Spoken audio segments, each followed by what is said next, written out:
Alright guys, welcome to learning on code express. तो इस video में हम लोग रिसालियंस 4 से कॉन्फ़िगरेशन देखने वाले थे। ठीक है, तो ऐसा है कि रिसालियंस 4G कॉन्फ़िगरेशन जो सर्किट ब्रेकर पैटर्न पे काम करता है। सर्किट ब्रेकर पैटर्न क्या होता है, आप लोग अगर थोड़ा गूगल करोगे रिसालियंस इन माइक्रो सर्विसेज, तो इसमें आप लोग पढ़ोगे asynchronous communication which intermediate like message queue, circuit breaker pattern. ठीक है, what is fault tolerance and resilience. Micro service based application are resilient when they can continue operating if there is a failure और error in some part of the system. ठीक है, fault tolerance help application fail fast and recover smoothly by guiding how and when certain request occur and by providing fall back strategy to handle common error. That means कोई service अगर down है तो उसको किस तरह से handle किया जाए, तो ये सब सर्किट ब्रेकर पैटर्न में काम आता है। ओके, तो रिसालियंस 4G भी एक कॉन्फ़िगरेशन है, तो इसका भी कॉन्फ़िगरेशन हम लोग लिख देते हैं @configuration। ओके, फिर बीन बनाएंगे, सर्किट ब्रेकर का बीन बनेगा, bean public circuit breaker resilience 4G से आएगा। तो ये किसका होगा, यूजर सर्विस सर्किट ब्रेकर। ठीक है, पैरामीटर में कुछ नहीं लेगा, फिर रिटर्न कर देगा, रिटर्न करेगा क्या, सर्किट ब्रेकर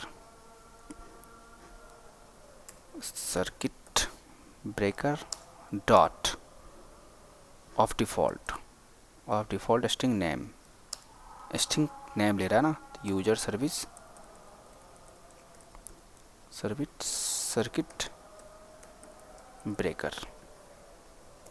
ठीक है, इसी को हम लोग रेप्लिकेट कर देते हैं सारे सर्विसेज के लिए। हमारे पास 4 सर्विसेज है ना, sorry, control Z, control V, no, इसको कॉपी कर लेते हैं, control C, control V। Okay,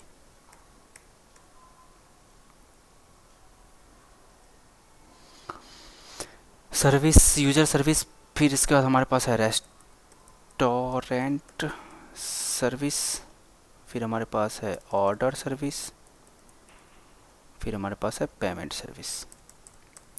ठीक है, payment service, control V, control C, control V, restaurant service, circuit breaker. ठीक है, आप लोग सर्किट ब्रेकर का मैं एक बार अच्छे से पढ़ लीजिएगा। ठीक है, सर्किट ब्रेकर क्या काम होता है, कैसे काम करता है, ये सब होता क्या है ये तो मैंने बता दिया। सर्किट ब्रेकर क्या होता है, ये फॉल्ट टॉलरेंस का काम करता है। ठीक है, कहीं भी फॉल्ट आएगा तो वो कैसे उसको हैंडल करता है, यही चीज़ लिखना होता है। तो ये तो हम बाय डिफ़ॉल्ट नेम लिख दिए इसे, यहाँ पे कुछ हम लोग लिखेंगे मेथड्स कि क्या दिखाना है, क्या पेज दिखाना है, इस तरह से। अच्छा, ये फ़िल्टर कस्टम ग्लोबल फ़िल्टर है ना, ये भी कॉन्फ़िगरेशन है, तो फ़िल्टर को यहाँ से हटा दो ना। ठीक है, हटाओ मत, इसको मूव ऑन करके कस्टम ग्लोबल फ़िल्टर को कर देते हैं कॉन्फ़िगरेशन में, क्योंकि ये कॉन्फ़िगरेशन भी है ना। और फ़िल्टर को कर दो डिलीट, कस्टम ग्लोबल फ़िल्टर यहीं बना देते हैं ना। तो फ़िल्टर में क्या होगा, ये कॉन्फ़िगरेशन है, तो @configuration, और ये क्या करता है, ये इम्प्लीमेंट कर रहा होगा एक इंटरफेस है, उसका नाम है global filter.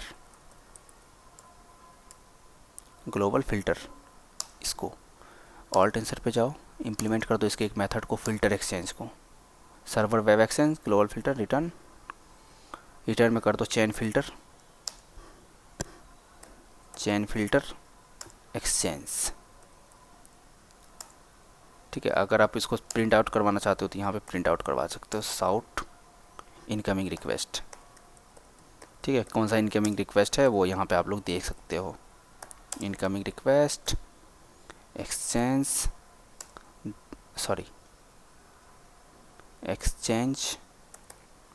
Dot gate request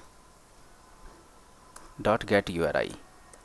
आपको एक पता चल जाएगा कि ये गेट URI, आपको पता चल जाएगा इनकमिंग रिक्वेस्ट क्या है। ठीक है, उसी को ये यहाँ से रिटर्न कर देगा। तो ये भी एक आपको कॉन्फ़िगरेशन था। अच्छा सिक्योरिटी कॉन्फ़िग, ये भी कॉन्फ़िगरेशन है ना, तो कॉन्फ़िग में ही डाल दो, काहे के लिए ये सिक्योरिटी यहाँ रहेगा। यहाँ से सिक्योरिटी कॉन्फ़िग में आप लोग सिक्योरिटी बना सकते हो, लेकिन मुझे नहीं लगता अभी सिक्योरिटी कॉन्फ़िग यहाँ पे कोई ज़रूरत है अभी सिखाने के लिए। अच्छा फॉल बैक कंट्रोलर है, ठीक है। तो सबसे पहले फॉल बैक हैंडलर ये बना देते हैं। फॉल बैक हैंडलर देखो कैसे बनाते हैं, एक कंपोनेंट बनेगा क्योंकि इसको ऑटोवाइड करना है हमें, इसको कंपोनेंट बना देते हैं। एक मेथड बनाते हैं इसके अंदर, हैंडल सर्विस फॉल बैक, ठीक है, स्ट्रिंग सर्विस पब्लिक स्ट्रिंग। देखो अभी हम लोग तो बस कॉमन तरीके से हैंडल कर रहे हैं ना, वरना हैंडल बहुत अच्छे तरीके से होता है ये हैंडल सर्विस फॉल बैक में बहुत सारे मेथड लिखना पड़ता है। जैसे रिटर्न हम लोग कर देते हैं, return the service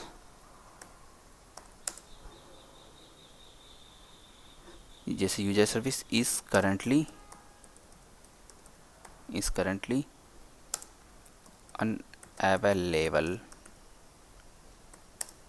please try again,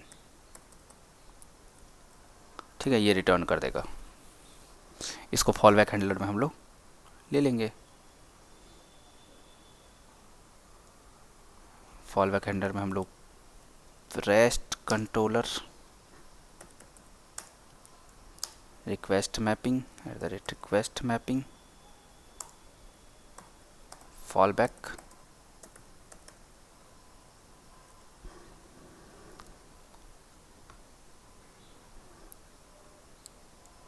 request mapping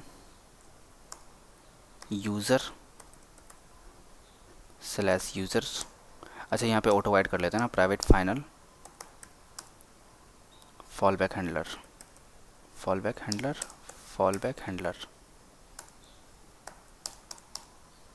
okay. फिर इसका एक मेथड पब्लिक स्ट्रिंग, ये कॉमन चीज़ बना रहे हैं हम, इसका कोई मतलब वो नहीं है, ठीक है। User fall back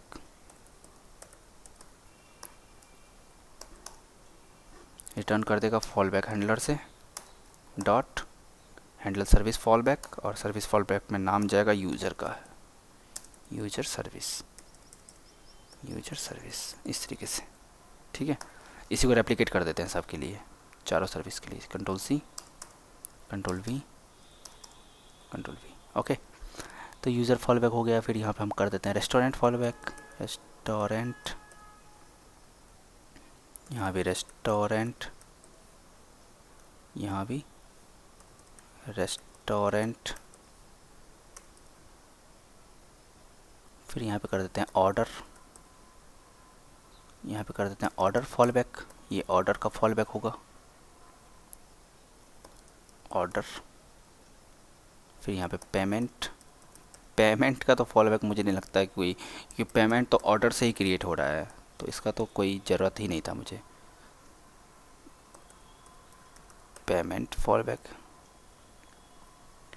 payment,